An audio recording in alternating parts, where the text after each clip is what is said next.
Regular People Sports. We back. Key Motion checking in. What's going on? I know it's been a minute. Offseason is here. Obviously, the Super Bowl is over. Patriots got dominated by the Seahawks. Drake May couldn't read the blitz. We're going to talk about James Pierce Jr., his situation. KYLER Murray's in the trade market right now. KLINT Kubiak has got a job after winning the Super Bowl. Got Mendoza, of course, supposed to be going first overall. And Joey Porter talking about Big Ben, saying he wasn't a good teammate. James Pierce Jr., that situation, of course, the domestic dispute, everybody done heard about it and seen it. Initially, when I seen it, I was just, I didn't know, I didn't even understand what was going on. But of course, it's a domestic dispute. Women will drive you crazy. So I get that 100%. And whatever the situation was with him and his lady Rakia. I know she's a basketball player, and yeah, it must have got out of hand. I was talking to Richard about it. And he said, "Man, it must have been something where she was texting somebody or somebody was cheating. I mean, maybe that could have been the situation, but you know, it ain't no excuse for you to be chasing the girl down the street in a Lamborghini and you know what I'm saying, how that whole situation looked and you fighting with the police. It just wasn't a good look. But the brother is young.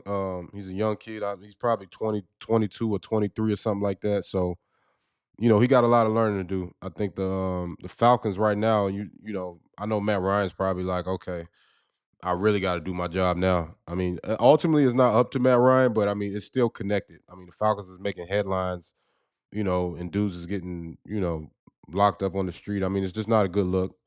So I know the front office is, it is a distraction right now for the Falcons front office, but ultimately I think that the NFL is probably going to suspend him for a couple of games, and that's going to be it. Somebody in that Falcons facility, one of the coaches, I don't know, the defensive line coach or somebody that can understand or understand what he's going through and that situation and how it played out. Somebody got to talk to that brother.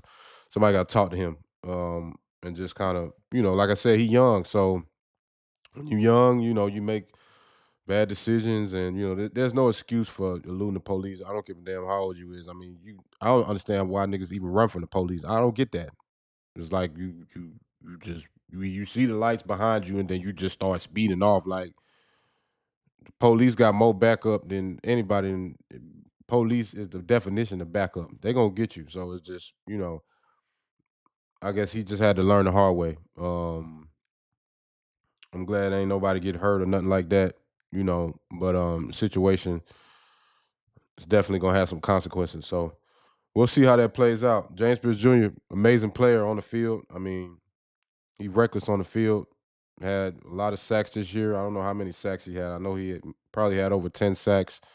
Could have been considered defensive rookie of the year the way he played. So hopefully he get back right in that situation. Just he learned from that situation. Kyler Murray is in the trade market right now. Kyler Murray. One thing I question about Kyler Murray is his availability.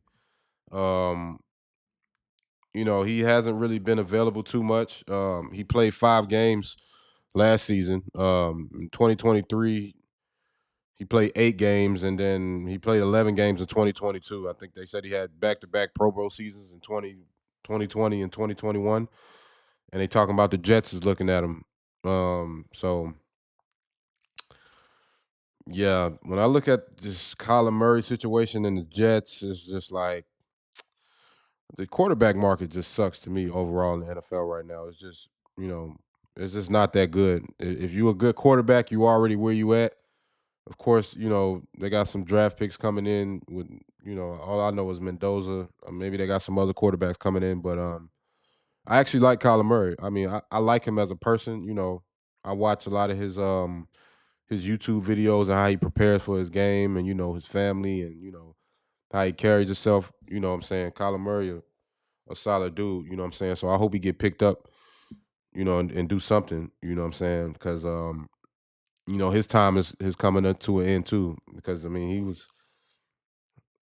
I think he was I know, I don't know if he was drafted number 1 overall, but he was a top 5 pick. So he got us. He got maybe 1 or 2 more years to prove himself. When you look at the situation with the Jets, um,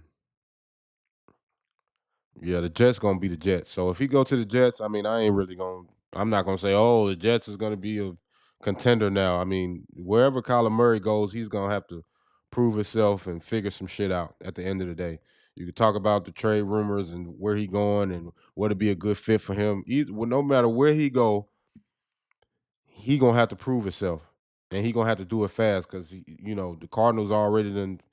He been in the league for 4 5 years, so it's time for him to start doing something, start making a name for himself. So we'll see how that goes. Clint Kubiak, introduced as the Raiders head coach. They put him on a PJ. He came out there with his family. I like Clint Kubiak, man. He's a cool dude. Seemed like the players like him. A lot of the fan base in Oakland, they feel happy about it. Of course, the Falcons, they had a chance to get him, but they didn't want to wait. They got Kevin Stefanski. A lot of people in the chat saying, "Oh, the Falcons, they should have waited and got Clint Kubiak." But neither here nor there.